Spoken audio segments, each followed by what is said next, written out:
শ্রমিকরা যদি ভালো থাকে তাহলে বাংলাদেশ ভালো থাকবে। আমরা জানি কৃষকরা যদি ভালো থাকে তাহলে এই বাংলাদেশ ভালো থাকবে। অর্থাৎ সাধারণ খেটে খাওয়া মানুষ যখন ভালো থাকবে তখনই এই দেশ বাংলাদেশ ভালো থাকবে। এবং সেজন্যই প্রিয় ভাই বোনেরা, আপনারা দেখেছেন, আমরা জানি, আমরা বিষয়টি সম্পর্কে ওয়াকিফাল আছি। এইখানে রাস্তা, ঢাকা শহরের বিভিন্ন রাস্তায় আপনারা দেখেছেন হকার ভাইরা ছিল, কিন্তু যানজট সহ সাধারণ মানুষের চলাফেরার অসুবিধার জন্য আমরা হকার ভাইদেরকে সরিয়ে দিয়েছি। আমরা দেখেছি যখনই বাংলাদেশ গণতন্ত্রের পক্ষে যাত্রা শুরু করেছিল তখনই আমরা দেখেছি এই দেশের শিক্ষা ব্যবস্থাগুলোতে সুন্দরভাবে ধীরে ধীরে শিক্ষার পরিবেশ ফিরে এসেছে। প্রিয় ভাই বোনেরা, বাংলাদেশ যখনই গণতন্ত্রের পক্ষে যাত্রা শুরু করেছে, গণতন্ত্রের পথে যাত্রা শুরু করেছে, আমরা দেখেছি ধীরে ধীরে বাংলাদেশ দেশনেত্রী খালেদা জিয়ার নেতৃত্বে বিশ্ব দরবারে এমার্জিং টাইগারের খেতাবে ভূষিত হয়েছিল। বাংলাদেশ যখনই গণতন্ত্রের পথে যাত্রা শুরু করে কিছু মহলের সেটি পছন্দ নয়, এবং সেই সকল মহল যারা চায় না বাংলাদেশের মানুষ তার ভাগ্য পরিবর্তনের জন্য পরিশ্রম শুরু করুক, যারা চায় না বাংলাদেশ পৃথিবীর সাথে পাল্লা দিয়ে সামনে এগিয়ে যাক, সেই মহল ষড়যন্ত্র শুরু করে অতীতের মতো। অতীতে যেমন তারা ষড়যন্ত্র করেছিল, প্রিয় ভাই বোনেরা, তাদের সেই ষড়যন্ত্র কিন্তু 12 তারিখের আগে যখন সফল হয়নি, 12 তারিখে যখন তারা দেখলো বাংলাদেশ তো আবার জনগণের সিদ্ধান্ত মোতাবেক চলা শুরু করলো, বাংলাদেশ তো আবার গণতন্ত্রের পথে চলা শুরু করলো, তখন নতুন করে তারা ধীরে ধীরে বিভিন্ন রকম ষড়যন্ত্র শুরু করলো। তারা চেষ্টা করছে এখন বিশ্ব দরবারে প্রথমে বাংলাদেশকে বিতর্কিত একটি অবস্থানে নিয়ে যাওয়ার জন্য।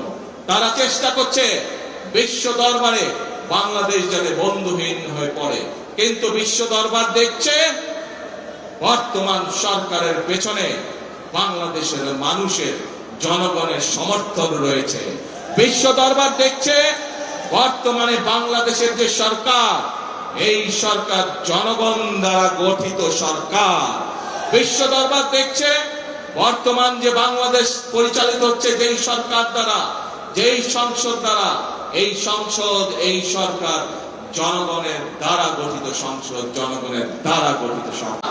দেশে অরাজকতা সৃষ্টি করতে চায় এরকম যদি কেউ থাকে, তাহলে শ্রমিক ভাই সহ প্রতিটি দেশের প্রতিটি বাংলাদেশী প্রতিটি মানুষের কাছে আমার আহ্বান থাকবে, আপনাদেরকে সজাগ হতে হবে, আপনাদেরকে সতর্ক হতে হবে, আপনাদেরকে জেগে উঠতে হবে, আপনাদেরকে তাদের ষড়যন্ত্র প্রতিহত করতে হবে, জবাব দিতে হবে।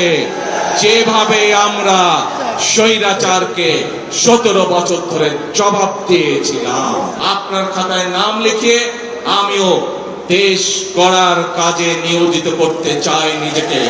সেই জন্য আমি মনে করি, এবং একই সাথে আমি মন্ত্রী পরিষদের সকল সদস্যের নাম শ্রমিক হিসাবে অন্তর্ভুক্ত করতে চাই, কারণ আপনারা যেমন এক একটি জিনিস গড়ে তুলছেন, আমরা আপনাদের পাশে থেকে দেশ গড়ার কাজে হাত দিতে চাই, দেশকে গড়তে চাই।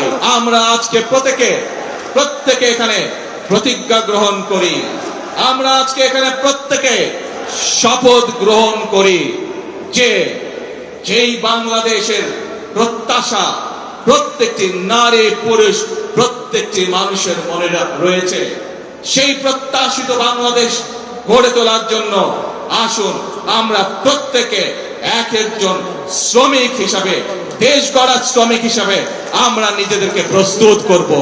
আমরা প্রত্যেকে এক একজন দেশ গড়ার শ্রমিক হিসাবে আমাদের জীবনের বাকি দিনগুলোকে আমরা অতিবাহিত করব। কে ভাইরা, আমরা কি এই প্রতিজ্ঞা গ্রহণ করতে পারে? আমার সাথে আছেন আপনারা? দেশ গড়ার শ্রমিক হিসাবে কি আপনারা নাম লেখাতে রাজি আছেন?